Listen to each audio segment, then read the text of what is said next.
Je vais reprendre ton idée du champion ou l'idée du leader.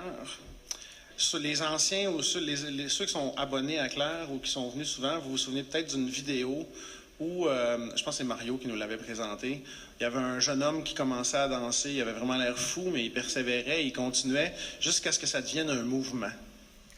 Puis on parlait de leadership. Être le premier à faire le changement, être le champion ou le leader, c'est pas facile.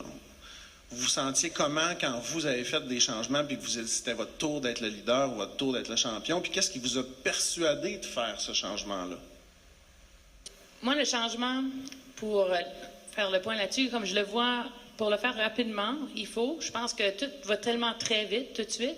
Ça fait que c'est important faut faire bouger les choses, puis il faut avoir des initiateurs qui n'ont pas peur de faire bouger les choses, puis aussi de s'affirmer.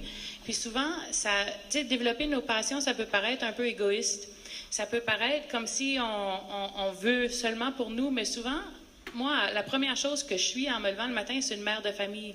Puis ce que je veux, c'est que mes enfants aient le meilleur possible, qu'ils vivent dans le meilleur Nouveau-Brunswick possible, qu'ils aient les meilleurs services en éducation possible. Puis on est quand même très choyés ici avec tout ce qu'on fait au niveau de l'inclusion scolaire, mais je veux aussi que mes enfants soient capables de développer leur plein potentiel.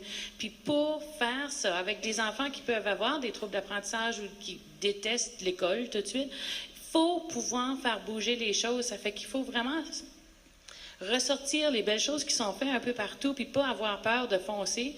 Puis c'est ça qui va faire avancer les choses. Puis il faut vraiment pas avoir peur d'être égoïste dans ce sens-là où on se dit, moi, je veux le meilleur pour mon enfant.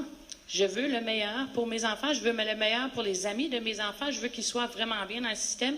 Puis je veux que quand ils finissent leur éducation au secondaire, puis qu'ils soient capables de travailler, puis avoir les compétences pour le 21e siècle, puis de créer leur propre emploi, parce que ça va probablement être ça qu'ils vont faire. Ça fait que je veux avoir que mes enfants soient là. Ça fait que pour le faire, il faut que moi, comme maman, comme pédagogue, comme leader, je fasse les pas pour se rendre là, puis devenir peut-être un petit peu égoïste dans ce sens-là.